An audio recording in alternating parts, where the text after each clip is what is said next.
Na continuidade, então, dos experimentos da disciplina de Química Inorgânica Descritiva, a gente vai agora para o grupo 16, que é o grupo dos calcogênios.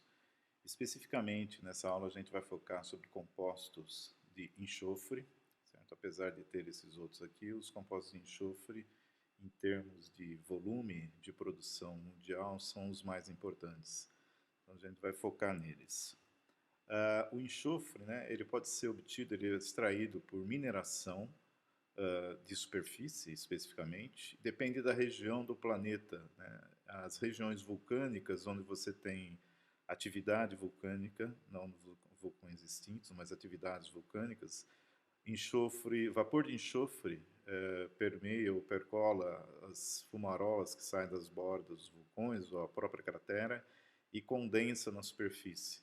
Esse enxofre condensado, então, é retirado e é um problema em alguns países, algumas regiões do planeta, é um problema grave, porque são trabalhadores sem condições nenhuma, tem uma jornada de trabalho de 12 horas, esse daqui na Indonésia, nesse caso, no vulcão Iren, e eles têm que carregar da borda até a base do vulcão, ou para onde eles vão lá, de cestos de 70 a 90 quilos, 10 vezes por dia, para ganhar R$ 15 por dia, e a expectativa de vida dessas pessoas é em torno de 30 anos, certo?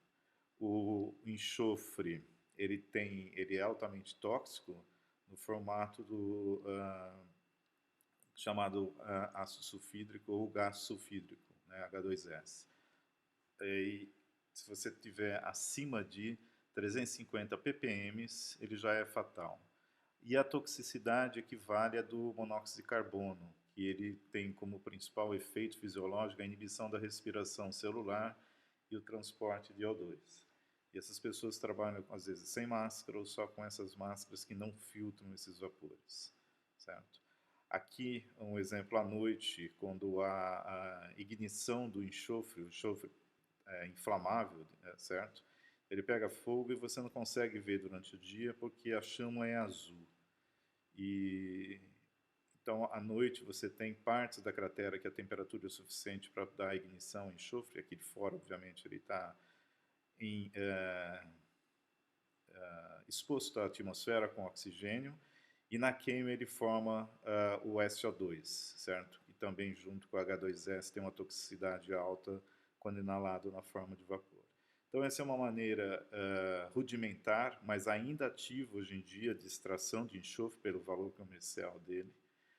Há minas, tanto nesses lugares, vulcões ou falhas tectônicas ativas, quanto em lugares onde houve já essa atividade e esses depósitos acabaram sendo expostos, né, na superfície, mas a atividade tectônica ou vulcânica já não existe mais. Esse é um exemplo dessa mina no Texas, chama Freeport. Essa daqui é uma foto de 1943 e aqui você já tem uma extração mecanizada, mas o problema era o mesmo ainda. Fora esses locais, onde essas jazidas que você tem na superfície do planeta, na crosta acessível, sem precisar de muita escavação, você pode encontrar também enxofre comercialmente viável em alguns minerais, por exemplo, no cinábrio, que é o sulfeto de enxofre, na galena, que é o sulfeto de chumbo, na lunita, que é um sulfato de alumínio e potássio hidratado, hidroxissulfato de alumínio e potássio, a barita, que é o sulfato de bário, a esfalerita, que é o sulfeto de zinco, e a estibnita, que é o sulfeto de antimônio. Todos esses daqui, o enxofre é produzido como subproduto da extração normalmente no metal, com exceção da lunita. Então aqui procura-se extrair o mercúrio, aqui é o chumbo, no caso da barita ele é usada direto, né, também inclusive quando é necessário para a agricultura, e da esfalerita e da estibnita também a extração do metal. Então ele sai como um produto secundário e não principal. Uma forma de um volume maior de extração e que substitui essa extração de superfície, porque também não há muitos depósitos no planeta que estão diretamente ligados, que estão expostos, né, que acessíveis da superfície, é o chamado de extração por processo fresh. Na verdade, o que se faz é acessar ou extrair de depósitos subterrâneos. Devido à atividade tectônica, esses volumes grandes, né, de enxofre que foram produzidos numa época na superfície, depois eles foram soterrados por camadas rochosas ou por camada de sedimentos ou substratos. Então, você consegue detectar regiões onde você tem rochas típicas, né, do tipo calcita, ou anidrita e halita. Essas regiões você também provavelmente encontra enxofre.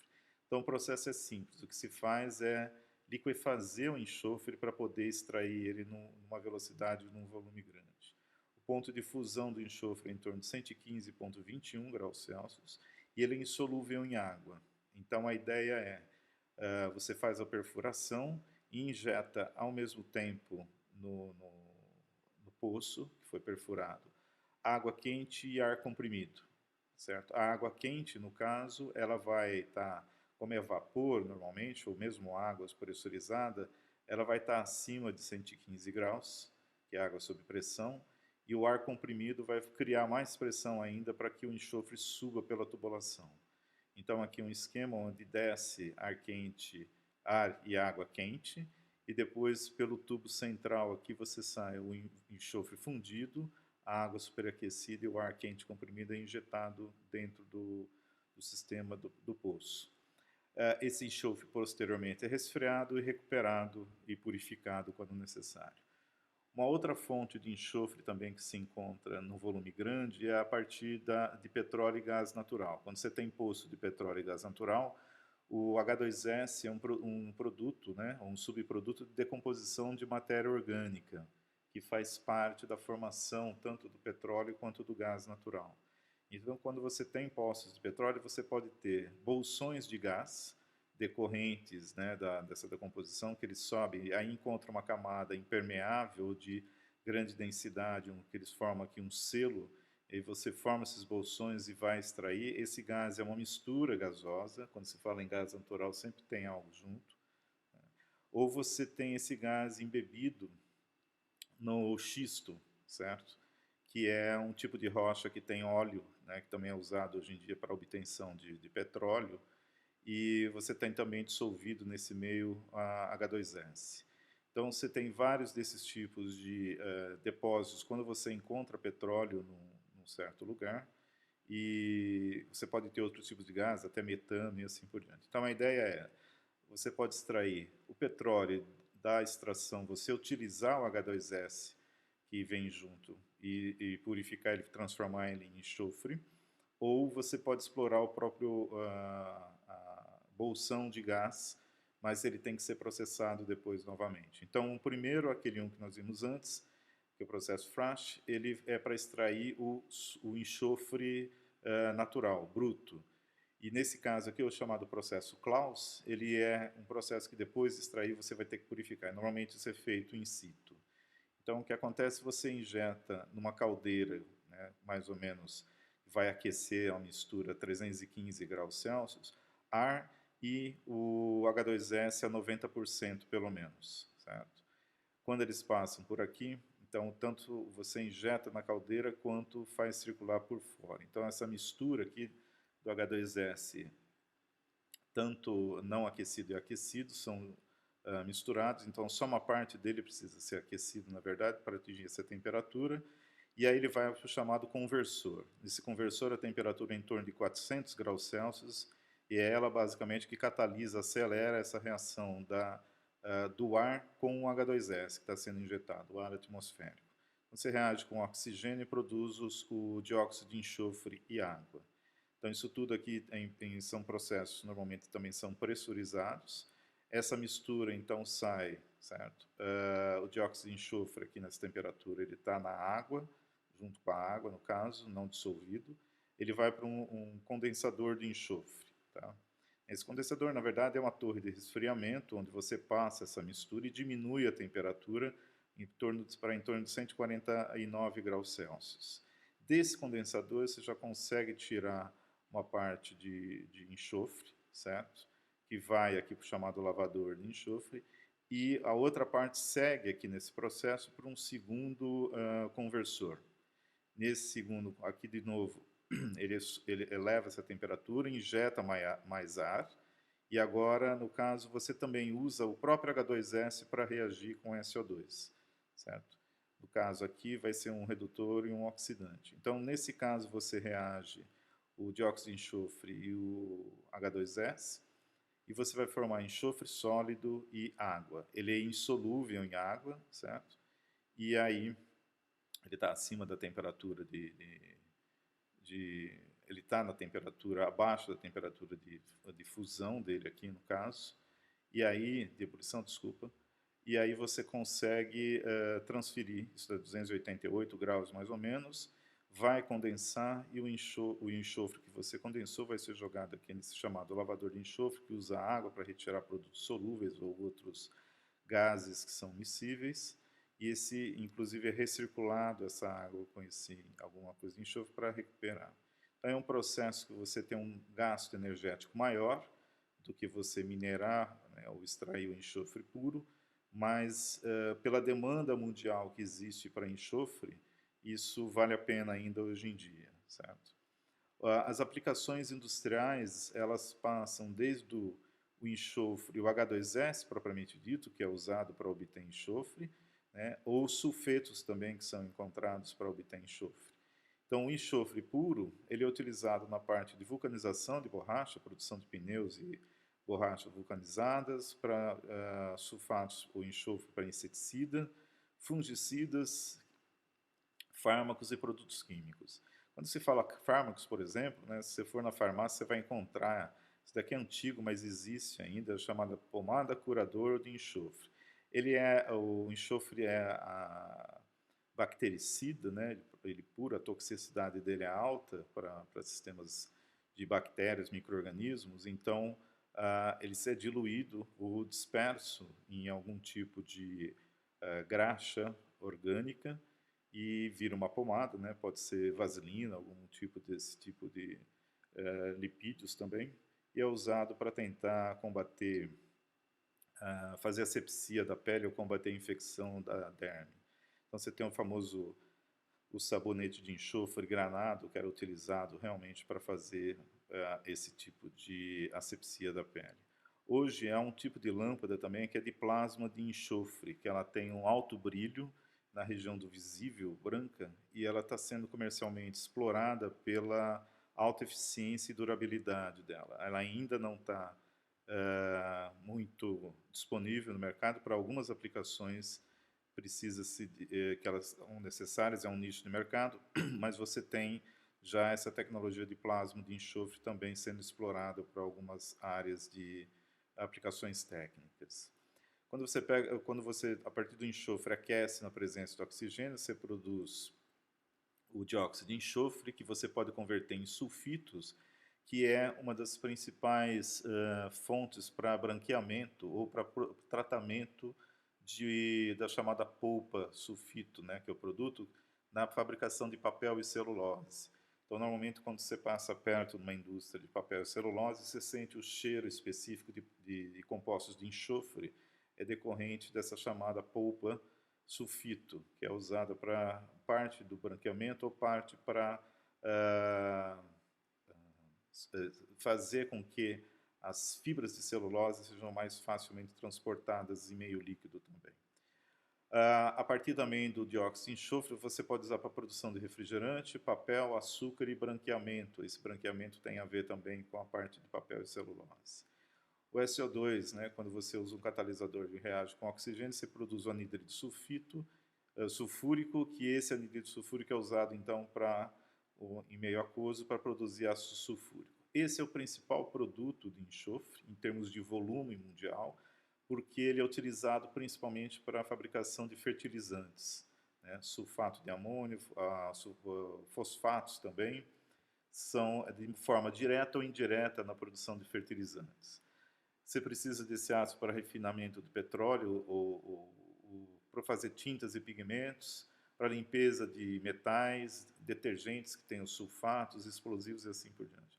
Então, a grande maioria dos sistemas que usam sulfato e que você não vai usar os sulfatos de metais alcalinos, por exemplo, ou de metais, o que se usa é o ácido sulfúrico. Por quê? Porque tanto o enxofre, principalmente quanto o H2S, estão muito disponíveis como subprodutos de indústrias que têm um volume de produção muito grande, então barateia muito e facilita a produção de volume em larga escala em curto tempo. Então, o ácido sulfúrico é um insumo tão importante que ele é usado para medir o indicador de atividade econômica e industrial de um país. Então, você quer saber o quanto um país é desenvolvido ou não, você vê o volume de ácido sulfúrico que ele produz. Não só ácido sulfúrico, mas como também hidróxido de sódio. Então, são dois compostos triviais para quem trabalha com química, mas ele tem uma importância econômica muito grande. Não tanto de valor agregado, mas em termos de diversidade de aplicações e principalmente aplicações que têm um volume de consumo muito grande. Então, como eu havia dito, veja que 78% do ácido sulfúrico que é produzido no mundo é usado para fertilizante. Então, o Brasil é um grande consumidor e a maioria do fertilizante que se consome no Brasil é importado. Então, a tecnologia para você produzir isso, normalmente também está associada com os países que produzem o enxofre, ou principalmente o enxofre a partir do H2S para fazer ácido sulfúrico também. Então, países que exploram petróleo também podem produzir ácido sulfúrico como subproduto. Aqui está dividido pelas outras aplicações, certo? Mas o grande volume está em termos de produção de fertilizante. Obviamente, os maiores produtores mundiais são a China e os Estados Unidos. A China por uma questão de exploração de jazidas que eles têm, mas principalmente importação e processamento desses compostos de enxofre para obter enxofre para produzir o ácido sulfúrico. A produção mundial em 2018 foi em torno de 266 milhões de toneladas de ácido sulfúrico, certo? E a América Latina, propriamente dito, está aqui dentro dos outros países, né? Ela produz pouco, ela importa muito. Isso reflete, por exemplo, esses são dados aqui, comparando, né, o Brasil e os Estados Unidos em termos de produção de ácido sulfúrico em 2013, certo? A gente está falando de 7,5 milhões de toneladas em 2013. Depois de 4 anos foi para 8 milhões de toneladas, cresceu 500 mil toneladas somente. E aqui a gente está falando de 36 milhões de toneladas para 40 milhões, ou seja, cresceu pelo menos 4, 5 vezes mais do que o próprio Brasil em termos de produção no mesmo período. Então, isso reflete no PIB. Então, se a gente comparar em termos de trilhões de dólares em 2013, é mais ou menos 7 vezes mais dos Estados Unidos. E você vê que quando cresce a produção de ácido sulfúrico, né, a gente viu que foi desproporcional aqui, daqui para cá foram 500 mil toneladas, daqui para cá foram foram aproximadamente 5 vezes, você também tem um aumento proporcional, não diretamente proporcional, mas proporcional no PIB. Então, isso tem a ver com as atividades industriais aplicadas, né, com o ácido sulfúrico, que se consome o ácido sulfúrico. Então, a importância do enxofre, né, para a produção de um insumo está ligado diretamente a isso. Então, isso significa o seguinte: nossas maiores fontes de produção de sulfato, no caso, são derivados de processos de extração de petróleo. Então, mesmo que nós não consumamos mais petróleo, como se propõe para o futuro, substituição de combustíveis fósseis, né, para locomoção, no caso, o petróleo está aí, ainda vai ser necessário para produzir um monte de outros produtos, inclusive para produzir alimento. Porque sem o sulfato, o ácido sulfúrico para você produzir o fertilizante, você não vai conseguir produzir alimento para todo mundo. Então, esses são processos importantes. Outro também é que o problema de que essas fontes são finitas. Você não consegue reciclar o sulfato que você usa para fertilizante. Então, você extrai o enxofre de uma certa região do planeta, as regiões vulcânicas não têm, as minas não têm capacidade suficiente para suprir toda a demanda do planeta, e a grande demanda vem ainda da parte da produção de petróleo. Então, a gente ainda vai ouvir falar muito de petróleo devido à necessidade de ácido sulfúrico. No laboratório, obviamente, a gente não vai extrair nem produzir enxofre.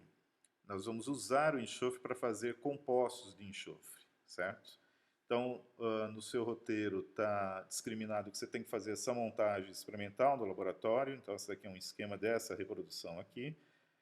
Sempre no laboratório, às vezes decorrente da disponibilidade, tem algumas modificações, mas que não interferem, como no caso aqui que era para ter um tubo de vidro para fazer isso daqui, esse tubo é substituído por esse tubo de látex, mas não é um problema que não vai interferir, o enxofre não vai reagir com látex ali e contaminar.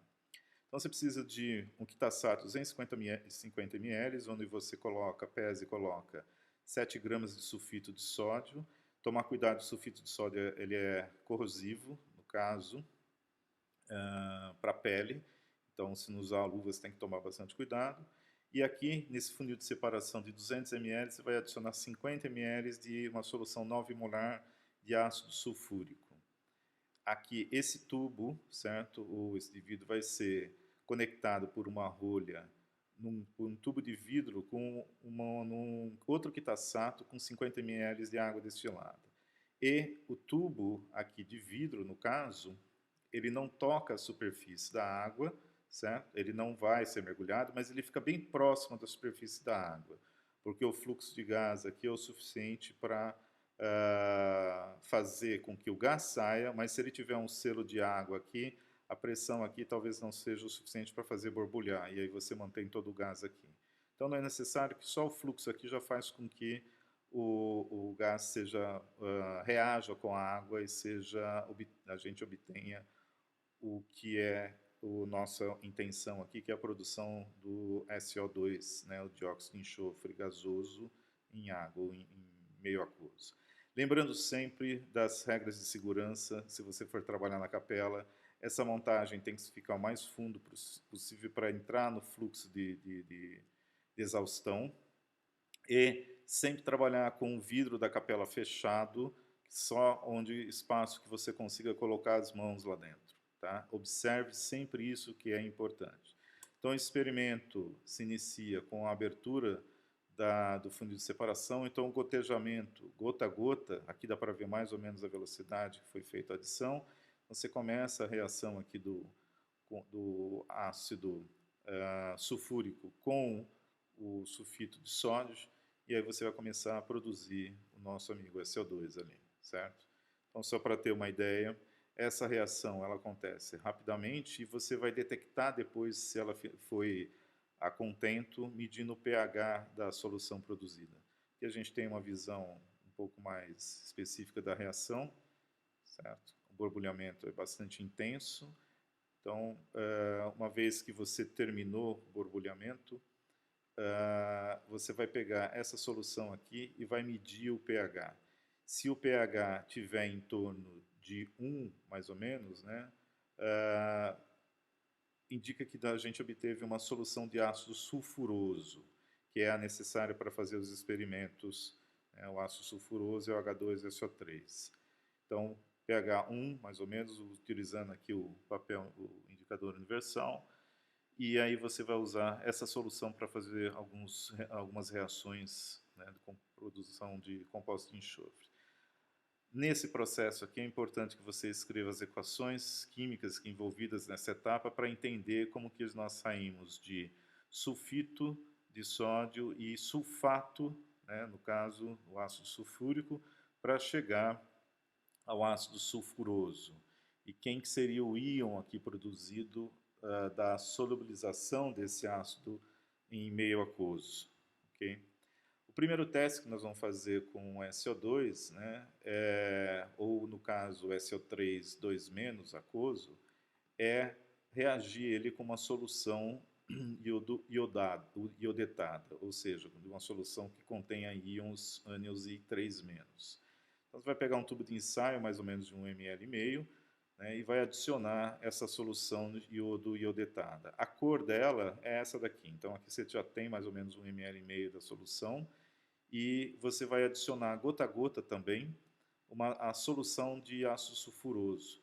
E você vai ver uma reação que vai trocar a cor aqui dessa solução de iodo iodetada. Então, quando houver essa troca de cor, você adicionou o suficiente para que ela desapareça. E essa é a ideia de fazer a reação. Então aqui vai ser adicionado, isso tudo dentro da capela, com cuidado, tá legal? Porque a gente está trabalhando com soluções corrosivas e que emitem vapores que também são tóxicos. Então aqui você viu a troca de cor, ele adicionou um pouco mais de excesso para garantir, ele tirou daí, deu uma agitada, mas essa é a cor decorrente da reação. Então você está adicionando a solução do ácido sulfuroso reagindo com I3-. Escreva as equações para entender o que está acontecendo, certo? A partir disso, você vai produzir aqui algo que é importante, que tem a ver com composto de enxofre nesse tubo, e vai reagir agora esse composto com cloreto de bário, tá? Ambos no laboratório, né, no caso, é importante que para fazer esse tipo de teste, que ambos as soluções, nesse caso aqui dos reagentes, elas já estejam em frascos que você não precisa. Como vai ser adição gota a gota, frascos que estejam, já tenham conta-gotas, como é o caso que a gente utiliza aqui, um conta-gota de vidro, e aqui o próprio frasco tem a tampa conta-gota, para facilitar.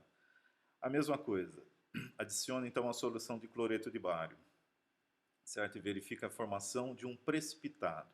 Esse precipitado que nós estamos vendo, sempre você pode obter um precipitado que, devido à densidade dele, ele já vai para o fundo, ou devido ao tamanho, a densidade e o tamanho das partículas, ele vai para o fundo, ou quando você, mesmo que você tenha um de alta densidade, mas que as partículas são em escala coloidal, ele não vai precipitar, mas ele vai turvar a solução, certo?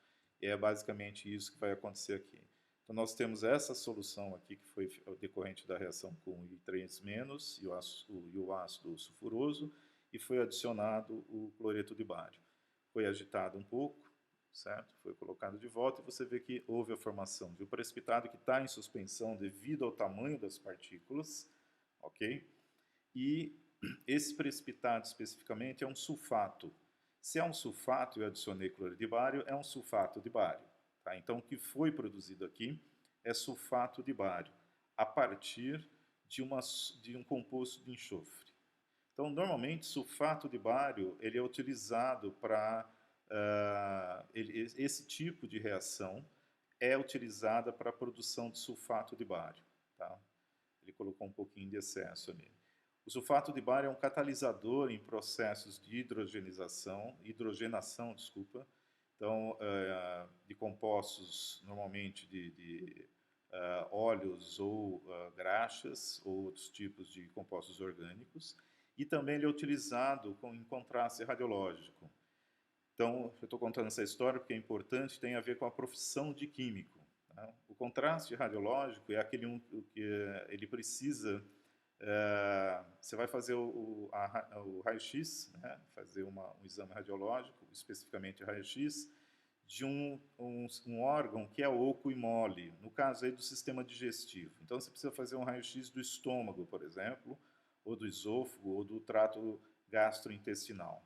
Só que esses tecidos absorvem pouco o raio-x. Então você precisa, para ver os contornos desses órgãos, colocar alguma coisa lá dentro que seja mais opaca ao raio-x.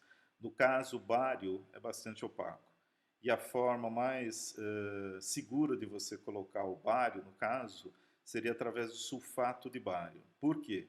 Porque nós acabamos de ver que ele precipita em meio aquoso, certo? E você vai ver, se eu fiz uma reação com ácido sulfuroso e produzi algum composto de sulfato para produzir o sulfato de bário, significa que esse meio é ácido. Então você vai encontrar justamente o meio aquoso é ácido, que é o seu meio estomacal, é o meio que vai garantir que o sulfato de bário vai estar dissolvido. O problema é você absorver bário, principalmente, não o sulfato. Sulfato a gente precisa, mas o bário ele é tóxico para o ser humano. Então você precisa garantir que esse sulfato que a pessoa está tomando, ele não vai ser dissolvido, certo? Então a indústria produz esse sulfato, normalmente o sulfato de bário, a partir de compostos de enxofre. Aconteceu um caso, né, tem um produto chamado, não sei se ainda existe no mercado, mas existia, chamado Celobar. Isso foi em 2003, mais ou menos, e quem produzia o Celobar era o laboratório chamado Enila. E eles tinham uma demanda grande de sulfato, né? Mas eles tinham um problema que eles não conseguiam importar o sulfato de bário para produzir o Celobar. O Celobar, na verdade, é uma suspensão de sulfato de bário. Para quem já fez exame radiológico, se você conhece alguém, você pode perguntar. Ele vem num pote, mais ou menos do tamanho do pote de requeijão, e a pessoa toma. E ele é viscoso como um iogurte, certo? Ele tem flavorizantes para as pessoas não sentir gosto meio amargo que tem lá de alguns estabilizantes. E o pessoal fala até que foi lá tomar iogurte para fazer exame de estômago, né? O raio-x de estômago. Então ele é bem viscoso. Também para que ele demore para sair do estômago, que ele tem uma adesão grande na parede estomacal, porque você quer ver os contornos para ver se tem alguma úlcera, alguma perfuração, algum pólipo, alguma coisa desse sentido. Então, o Celobar era o mais utilizado. Então, ele precisa importar o sulfato. Como eu disse, né, normalmente esses produtos que você faz à base de ácido sulfúrico são importados, porque a produção no Brasil é baixa. E também porque é grau médico. Esse sulfato de bário que a Enila, o laboratório Enila importava para fazer o Celobar, ele vinha da Alemanha. E ele não tinha mais autorização para fazer essa importação. Então, para tentar burlar ou resolver o problema, o químico responsável falou: não, você pode deixar que eu vou fazer um sulfato a partir do carbonato de bário, que era fácil de fazer a importação. O problema é que a reação ela é incompleta e o responsável não testou isso. Sobrou 14% de carbonato de bário, que é solúvel em meio ácido, aquoso. Então, se você dissolve, né, o sal, no caso, o bário fica na forma iônica, ele é absorvido pelo corpo e é tóxico. Então, sobrou 14%, sendo que a legislação só permite 0,001% de bário nesses compostos para a pessoa ingerir. 9 pessoas morreram por consequência desse problema, certo? 6 anos depois, o dono e o químico responsável, eles foram condenados a 22 anos de prisão cada por conta disso. Então, quando você tem o seu CRQ, ou quando você trabalha numa empresa de produtos químicos, a responsabilidade é estendida para o uso do produto. Então, veja que um químico, não tão químico assim, porque ele não foi verificar, fazer o controle de qualidade, provocou a morte de 9 pessoas por conta de não saber química. Então, por isso que é importante você saber as reações, saber o rendimento das reações, e mais do que isso, é saber o que tem lá no seu produto. Fazer a análise depois para conferir. Tá legal? Isso é só um adendo, mas para vocês entenderem como é importante esse tipo de produto, a responsabilidade que envolve nessa área industrial. Então, aqui, para essas reações, faça essa relação dessas reações com o descoramento, escreva a reação do que aconteceu aqui, escreva como que formou o precipitado sulfato de bário, a partir da adição do cloreto, e responda também uma coisa importante. Por que eu utilizo uma solução iodo-iodetada? Por que eu preciso de 3- para fazer essa reação aqui, certo? Ao invés de eu usar somente uma solução de iodo.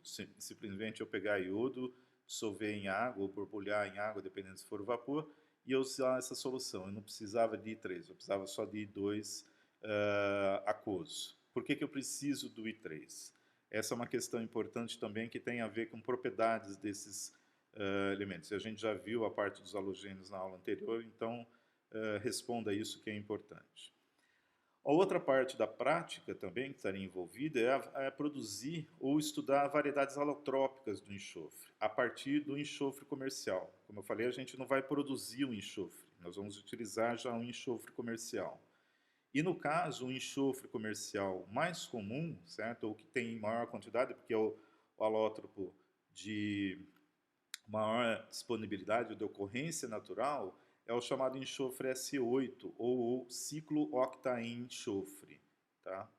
Que é, na verdade, ele é uma fase chamada fase ortorrômbica. O que a gente está falando de fase?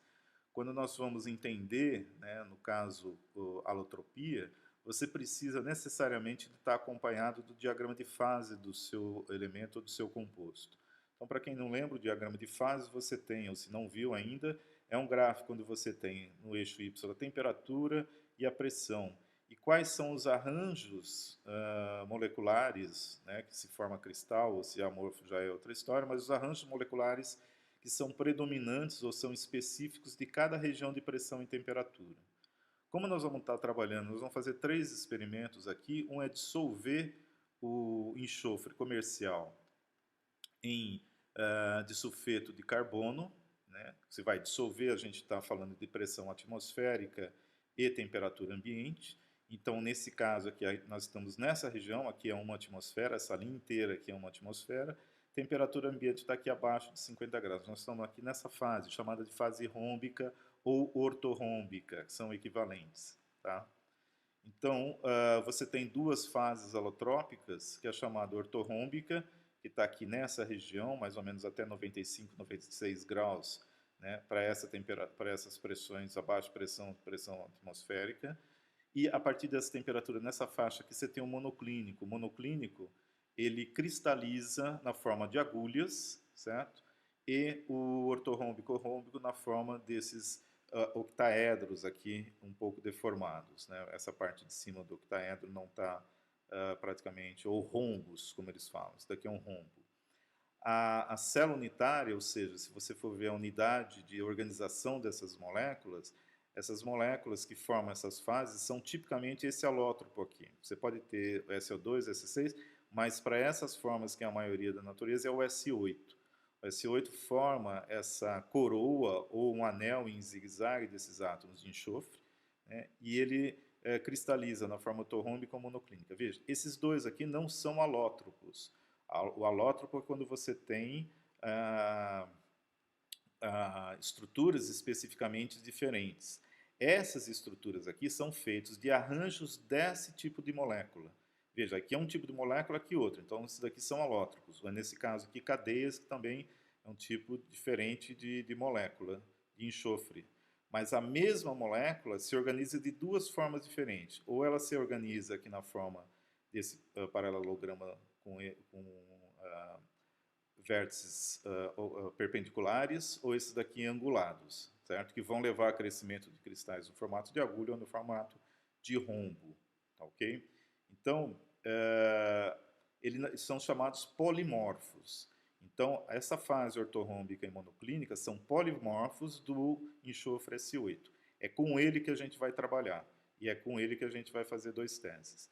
Aí nós vamos converter ele num outro alótropo, aí sim, esse no formato de cadeias, né? Quando você tem, ao invés de 8, você pode ter de 2.000 até 5.000 átomos de enxofre formando uma cadeia como se fosse um polímero. E ele até vai se comportar como um polímero. E aí ele é chamado de enxofre plástico, tá? E para isso você tem que passar acima da temperatura de fusão dele, ele tem que ficar líquido. Então nós vamos andar nessa linha de pressão e variar temperaturas aqui.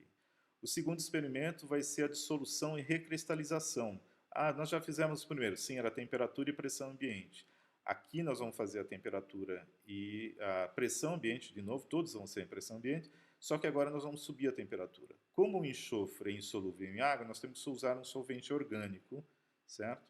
Que eu tenho um ponto de ebulição que eu vou passar pelo menos, posso chegar à ebulição acima de 95, 96 graus para entrar aqui nessa fase monoclínica, que eu quero ver se eu consigo fazer esse cara aqui, tá ok?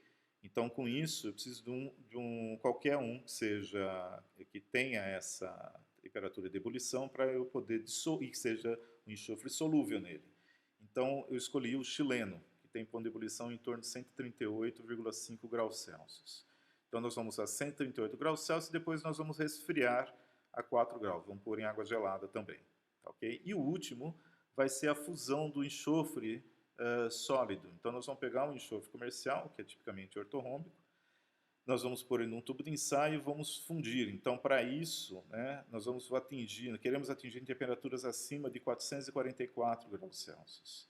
Ele já vai ser líquido, mas nós queremos chegar nessa temperatura justamente para quebrar essas ligações, ou uma dessas ligações, e começar a abrir essas coroas, esses anéis, para formarem cadeias. Por isso nós temos que atingir essa temperatura.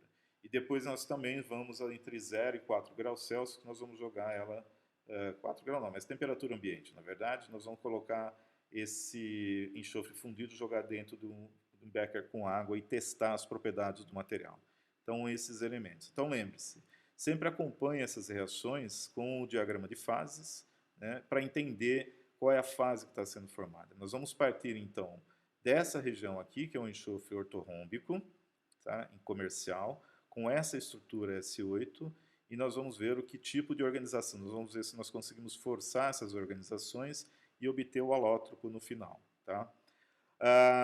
Os compostos de enxofre também, como abrindo aqui uma oportunidade só para falar um pouco mais deles, né? Na natureza eles também são importantes para, como eu disse lá, para você obter outros tipos de insumos, né, ou de matérias-primas que você precisa para a produção industrial. Sempre você vai ter o S8 na natureza para a produção desses compostos minerais, que ele é o mais estável. Então, por exemplo, na natureza você encontra o sulfeto de ferro, né, onde você reagiu ferro com esse tipo de enxofre aqui. Você tem a pirrotita, que é o tipo típico mineral que você tem de sulfeto de ferro.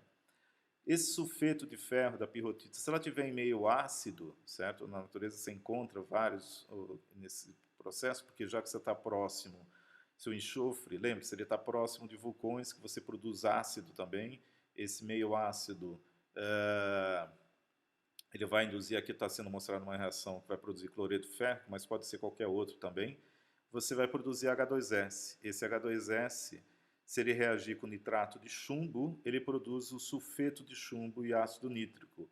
O sulfeto de chumbo, na verdade, você encontra no formato de um semicondutor natural, é um semicondutor natural chamado galena, que você pode usar um pedaço de mineral para fazer um retificador de corrente alternada a corrente contínua para rádios. Antigamente existia isso, você procurar na internet, chamado rádio de galena. Certo? Você precisava converter corrente alternada em corrente contínua, você usava um pedacinho desse sulfeto de chumbo, tá? Que é um semicondutor natural. A partir também, se você reagir enxofre com ácido nítrico, você produz também ácido sulfúrico, dióxido de nitrogênio e água. Tá? Então são reações que você encontra também na natureza, no caso em próximos, né, à atividade vulcânica, que esses reagentes normalmente são encontrados. O vulcão não coloca só enxofre ou silicatos para fora, todos esses minerais também são encontrados ali, ou mesmo em fumarolas oceânicas no fundo dos oceanos, que são lugares onde você também borbulha gases decorrentes da atividades vulcânicas submarinas, né, assim como esse monte de minerais.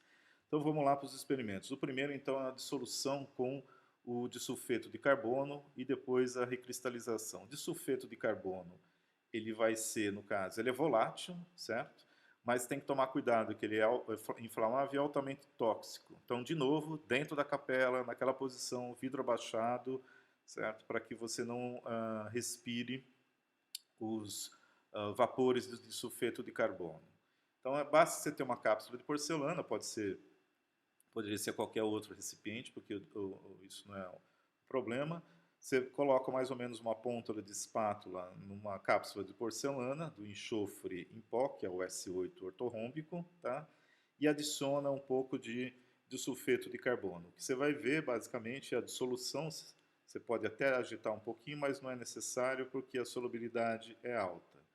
Então, de novo, só toma cuidado com o sulfeto, que ele é volátil e inflamável, tá legal? Após isso, então, deixa-se secar na própria capela, sob fluxo, a capela ligada para que qualquer vapor, esses vapores sejam dispersos lá para cima na atmosfera. E aí o que você vai obter depois de um tempo são os cristais novamente, tá legal? Partimos desse daqui e vamos dissolver e recristalizar. Então, olhando mais de perto, né, a gente vai ter que ver o seguinte, lembre-se, eu estou procurando para ver aqui nesses cristais, e a análise que eu vou fazer, o único teste que eu vou ver é observar o tipo de cristal que vai ser formado. Então, basta você chegar perto e dar uma olhadinha aqui nesses cristais. Eles são bem diferentes. Um tem formato de agulhas, né, é o monoclínico, e o ortorrômbico tem esse formato de romboedro. Tá? Lembre-se, a gente está temperatura ambiente e pressão atmosférica. Então, qual seria a fase formada quando você tem essas condições. Então, tem duas maneiras. Olha o diagrama de fases que você vai concluir, ou você observa. Então, ampliando um pouco essa região aqui central, a gente vai procurar para ver se acha algum tipo. Aqui, esse no centro, você percebe que são cristais totalmente disformes, a gente não consegue ver mais ou menos um formato definido, mas se você ampliar essa borda aqui, você vê que há começo de formação de algumas estruturas cristalinas aqui que se destacam, certo? Na dúvida que você não consegue concluir a partir dessa observação, o que você precisa? Do diagrama de fases. Então, no laboratório, é importante também para você analisar os resultados, você ter essas ferramentas teóricas ou essas ferramentas também experimentais, que esse diagrama foi construído não de forma teórica, mas alguém foi no laboratório, fez isso, caracterizou o material pela estrutura dele, definiu qual dos dois era e colocou. Ponto a ponto isso daqui foi construído. Então é trabalhoso fazer isso. Então, conclua qual seria a fase realmente obtida aqui. Olhando, né, comparando essas daqui com o que você observa na cápsula de porcelana, aqui o recristalizado, ou olha para o diagrama de fases e conclua qual foi a única fase possível de ser formada aí, tá ok? O próximo experimento agora a gente vai fazer um pouco mais drástico, nós vamos usar aquecimento. Então nós vamos realmente, de novo, dissolver e cristalizar. Só que agora, aqui em cima dessa linha de pressão, nós vamos para cima de 95 graus Celsius. Então nós vamos entrar na região do monoclínico, ok? Dentro de um solvente. O ponto de ebulição do chileno é em torno dos 138, então a gente vai passar daqui, ok? Mas nós não vamos, em princípio não é para fundir, ele vai estar dissolvido. Então aí você vai ter o S8 dissolvido, mas sem estar fundido, ok? Pressão, a temperatura máxima vai ser do ponto de ebulição do chileno e depois nós vamos resfriar a 4 graus Celsius, mais ou menos, em água gelada. Então, para a montagem, o que você precisa fazer? Dentro da capela, você pegar um tubo de ensaio, colocar o enxofre em pó, mais ou menos uma espátula pequena aqui, certo? E aí você vai colocar em torno de 10 ml de chileno para fazer a dissolução. Mas perceba que ele não vai solubilizar prontamente o enxofre, como aconteceu com o sulfeto sulfeto de carbono. A gente vai precisar aumentar a temperatura na curva de solubilidade aqui do chileno para poder fazer a dissolução.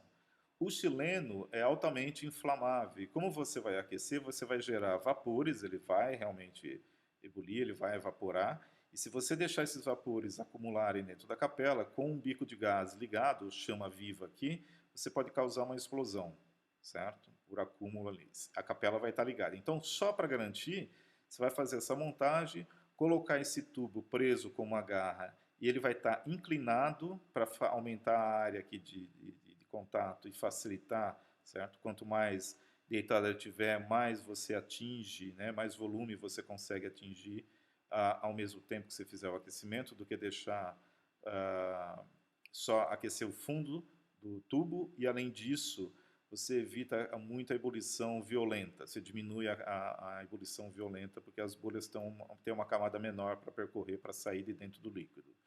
Então, para garantir também que você tem um controle e um direcionamento desses vapores, você tampa esse tubo com uma rolha de borracha e que, atravessando essa rolha, é um tubo de vidro, né, que está direcionado para o lado de fora para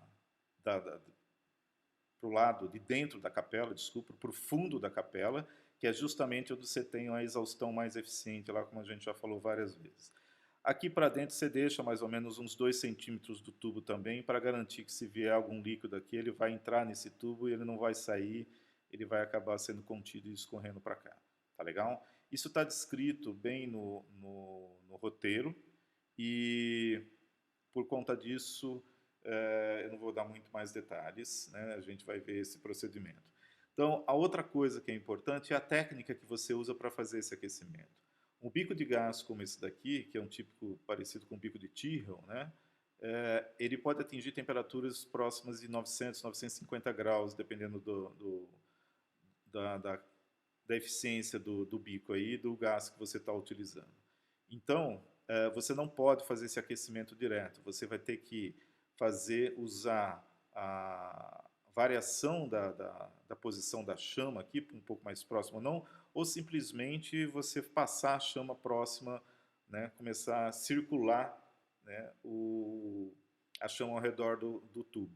Então é isso que ele vai fazer. Então perceba que ele faz a variação, às vezes ele põe um pouquinho para acelerar, mas não fica com a chama direta em cima do tubo.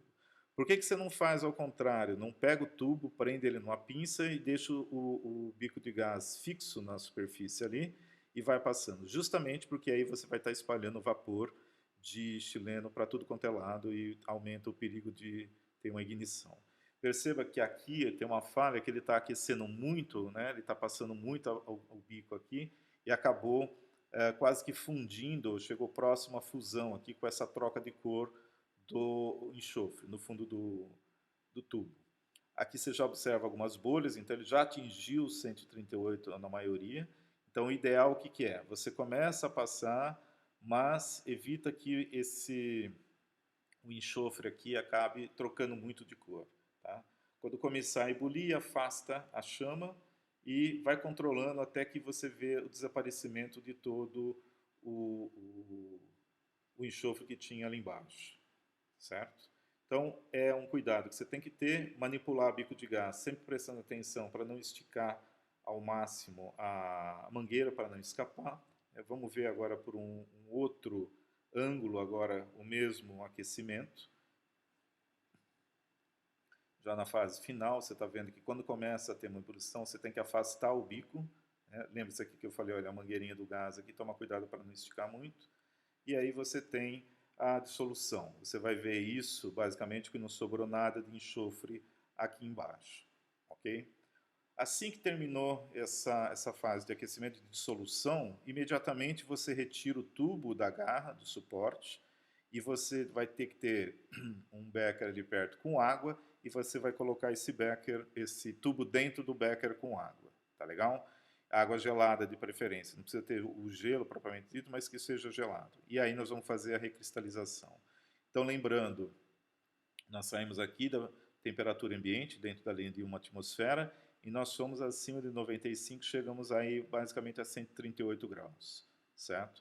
Vocês viram que houve a fusão um pouco do enxofre por causa da posição que estava aqui sendo aquecida, porque acima de 120 você já tem a liquefação dele, mas enfim, a ideia é que depois de dissolvido você ainda tenha S8, você não atingiu a temperatura necessária para quebrar as ligações do anel S8. Depois de um tempo, que deixa lá alguns minutos, você já vai começar a ver a formação de cristais, bem diferente daqueles cristais que nós vimos na cápsula de porcelana, certo? Aumentando ou dando uma melhorada na observação aqui, esse crescimento começa a ser bastante acentuado, e olhando bem ampliado aqui, você vai ver qual desses dois tipos de fase você vê aqui agora. Bem característico, diferente daquela outra fase da cápsula de porcelana que foi feito a temperatura ambiente. Então, como eu disse, observa de novo por duas maneiras. Saiba quais são as formas das fases, formas macroscópicas de cristalização que você tem. Então, você sabe esse daqui, quais são as fases.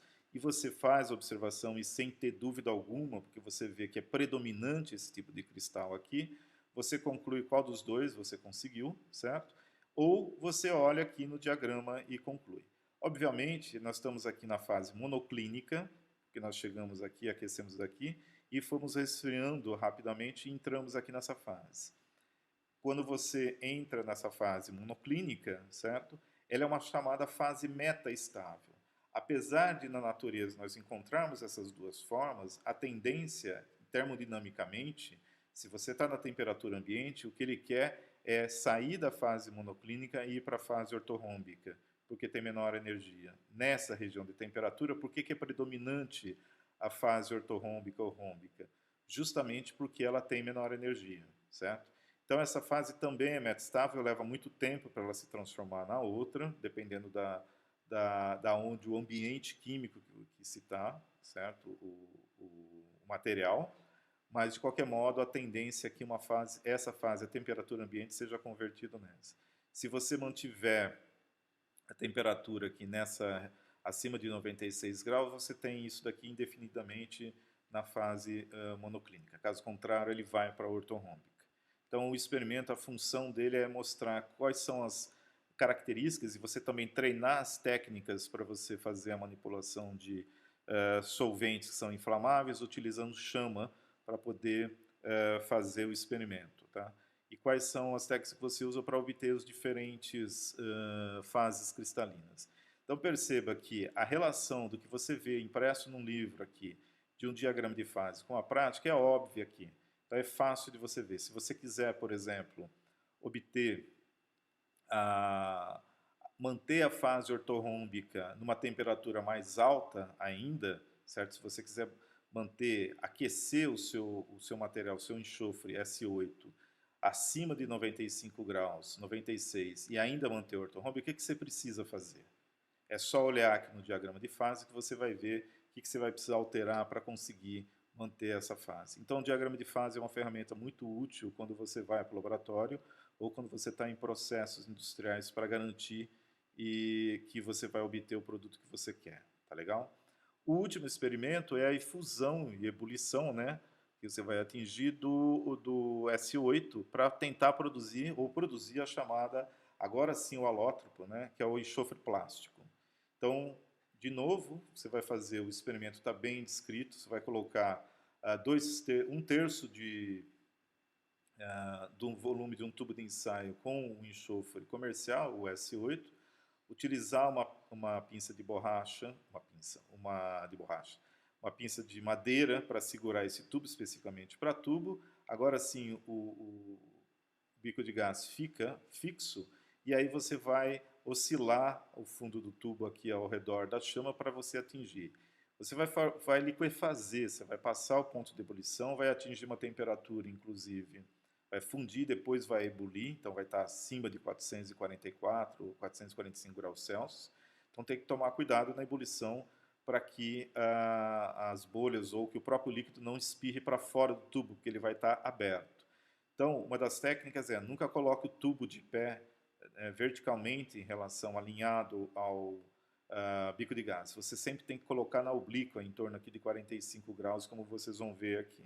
Então, o experimento vai passando ou vai oscilando, né, conforme ele vai fundir, não está aqui desde o início, mas ele começa a fundir aqui embaixo, obviamente. Então, você vai ver a troca de cor mais por baixo do tubo e depois ele vai subindo e ele fazendo rapidamente. Então, tente expor, né, o enxofre lateralmente do jeito que está sendo feito aqui, para que essa fusão seja da maneira mais homogênea possível no sistema. Tá? Uma vez que você conseguiu fundir, né, lembrando, tomando cuidado, o enxofre é inflamável, dependendo dos vapores que estão saindo. Lembra lá que nós vimos no primeiro slide, né, a chama azul do enxofre queimando, como está aberto, tem atmosfera, você tem esse tipo de reação, certo? E esse produto é corrosivo também, o enxofre plástico está quente, né, e é corrosivo. Lembrando-se, faça isso com o tubo sempre virado para o fundo da capela, porque é onde é o sistema mais eficiente. Abaixe o vidro para você se proteger e também está virado para o fundo, porque caso acidentalmente haja uma ebulição violenta, o resíduo vai ser projetado para a direção oposta de onde você estiver. Tá legal? Então é importante observar essas condições experimentais. De novo, né, olhar o diagrama de fase. Aqui nós temos algumas dicas que a ideia agora é converter, abrir a cadeia S8 e transformá-la em cadeias poliméricas, né, que ela pode se associar a outras cadeias e ter de 2.000 a 5.000 átomos de enxofre ligados. Essas cadeias, assim como essas daqui, mas essas daqui também vão interagir por forças de Van der Waals, né? Ou seja, dipolo induzido, basicamente. E essa interação por formação de dipolos induzidos, quando você tem cadeias muito longas, ela dificulta o deslocamento de uma cadeia em relação à outra. E isso, então, faz com que o líquido não flua, ou seja, há um aumento de viscosidade, certo? Aqui são as regiões, o que está acontecendo lá, 160 graus mais ou menos, que é acima do ponto de fusão dele, você vai ter os anéis, vão ser rompidos e vão formar cadeias, que é o que acontece, está sendo mostrado aqui. Aí você tem um líquido que se torna mais viscoso, a gente viu, dá para ter uma ideia mais ou menos aqui, e o aumento da viscosidade é de 10.000 vezes, tá? Ele troca de cor, dessa cor aqui amarelo esverdeado, vai essa cor marrom mais escura. Pouco depois, mais 20 graus, o enxofre líquido, né, ele vai ficar da cor marrom. Isso você observa principalmente se observar as primeiras fases do aquecimento e aquecendo devagar, que você consegue ver essa troca de cor. A 200 graus você atinge a fragmentação das cadeias, começa a quebrar algumas cadeias e formar cadeias mais curtas também, além dessas daqui de 2.000 a 5.000. E quando você chega no ponto de ebulição, certo? Você consegue ter energia suficiente para você romper também essas forças intermoleculares, as forças de dipolo induzido. E aí você diminui a viscosidade e ele flui. Quando ele estiver nesse ponto, você vai verter ele, então, em 2 becquerels com água. Então você vai sair de 400 e poucos graus, 445 mais ou menos, para a temperatura ambiente de 0 a 20 graus. E ali você vai congelar aquele estado. Que estado? Você não vai dar tempo dessas cadeias aqui, seja elas desse tamanho ou menores, voltar a formar essas estruturas S8. Então você vai congelar, é como se fosse um vidro, certo? Que você congelou dando um choque de temperatura muito rapidamente. Então a velocidade com que você faz essa diminuição de temperatura cineticamente não permite que essas cadeias se reorganizem nessa estrutura aqui original do S8. Ou seja, você não permite que no diagrama de fase ele resfrie lentamente e que ele vai assumindo essas formas cristalinas até voltar ao ortorrômbico. Tá legal? Ele é chamado de enxofre plástico e é chamada também uma fase metastável, que ele vai se converter lentamente no enxofre ortorrômbico, voltando aqui. Ele é muito mais rápido, essa conversão, do que o monoclínico para ortorrômbico, mas ele, na temperatura ambiente, nessa temperatura aqui. Mas ele vai voltar mais rapidamente, porque ele vai começar a formar dentro da estrutura nanocristais que vão crescendo e vão fragilizando o material. Aqui está mais ou menos o momento em que vai ser, você tem ele já na fase aqui de, acima de 440 graus, 44, ele já está líquido o suficiente, que eu rompi as forças intermoleculares, né, para deixar ele líquido o suficiente para escorrer, ou para fluir nesse caso. Então, assim que ele terminar de perceber, está vendo técnica, virado para o fundo da capela, certo? Deitando o tubo, inclinando, para não deixar cair, mas ao mesmo tempo para aquecer bastante. Veja, você tem duas coisas aqui importantes. Primeiro, esse vapor amarelo, esverdeado, certo? Que você tem o vapor de enxofre, que esse pode, como que diz, ser inflamado, certo? E gerar aquela cor azul. E você tem a maioria do enxofre aqui que foi utilizado, enxofre líquido, na forma líquida, que é o enxofre de cadeias abertas. Quando você resfria, como eu disse, você está tirando a energia e congelando ele basicamente nessa estrutura de formas abertas. Tá ok? Então, a partir disso, né, ele tem um certo tempo de estabilidade, e aí o que o roteiro manda você fazer, você vai lá e tira essas gotas. Você pode fazer isso com a mão, se você tiver com luvas ou com a mão, mas o cheiro de enxofre vai ser forte depois. Já vai estar frio, então você pode utilizar, e aqui ele utilizou uma pinça para fazer isso. Então vamos dar uma olhada como que aconteceu. E aí você testa as propriedades para ver realmente que você saiu de um pó, fundiu, transformou ele num sólido, e esse sólido é elástico. Então, quando ele estica, o que ele está fazendo, na verdade, essas cadeias aqui, na verdade, estão se alinhando, elas têm forças intermoleculares ainda entre elas, só que elas acabam cedendo. A força que ele está usando de estiramento aqui é maior do que a força as forças de London, as forças de dispersão ou os dipolos induzidos. Então você consegue fazer com que uma cadeia deslize pela outra. Então ele é elástico nesse sentido, e ele acaba voltando depois justamente pela atração dessas forças de dipolo induzido. Então o que você fez para obter esse material? Você aqueceu e depois aqui no becker você fez o resfriamento, você tirou. Mas você não conseguiu voltar para cá. Você ainda está com essas cadeias. Lentamente, certo? Ele é instável à temperatura ambiente, porque as cadeias, a ideia é que essas cadeias aqui vão ser cadeias curtas, elas vão se quebrar e vão voltar a se organizar nessas fases cristalinas que tem essas cadeias S8, seja ela monoclínica ortorrômbica, certo? Ah, Então, a ideia é, depois de um tempo, que não está sendo mostrado aqui, que no laboratório dá para ver, se você testa, você viu que é bem fácil de você esticar, ele é bem elástico, certo? Bem maleável, no caso, bem flexível. E aí, então, se você deixar mais um pouco lá e começar a manipular ele novamente, você vai ver que ele começa a endurecer e, de repente, ele quebra. Ele fica frágil. Por quê? Porque boa parte dessas moléculas começou agora a se organizar nessas outras fases aqui, em nanocristais, e esses nanocristais são rígidos, e aí você não tem mais essa elasticidade. Tá? Então a estrutura vai se modificando até ele ficar novamente rígido. E a ideia é que depois de um bom tempo ele volte à coloração que ele estava, ele vai ficar monoclínico e depois ortorrômbico. Tá? Então, resuma, eu acho importante isso de você fazer um resumo de como que é esse processo de conversão do enxofre S8, o ortorrômbico, em cadeias, cada processo, né, o que está acontecendo etapa, passo a passo aqui que foi descrito, resumam isso para entender, né, e depois resuma a volta também. Então, quais seriam as alterações químicas e estruturais que o enxofre S8 sofreu durante esse experimento? Tá? E qual seria essa fase final que nós temos aqui no Becker com água? Aonde que ele está aqui e qual seria o arranjo estrutural dele? Ok? Com isso a gente encerra, né? E a ideia é relacione sempre o experimento com a teoria, responda as questões que foram apresentadas aqui no roteiro, escreva todas as reações químicas envolvidas e depois que você tiver as reações de cabeça, a sugestão é assista novamente os experimentos com as suas respostas para entender de uma forma mais profunda o que é que você está visualizando. Tá?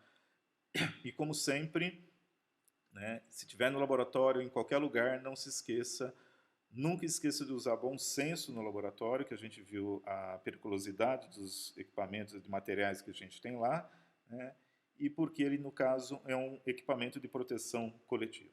Então, até a próxima.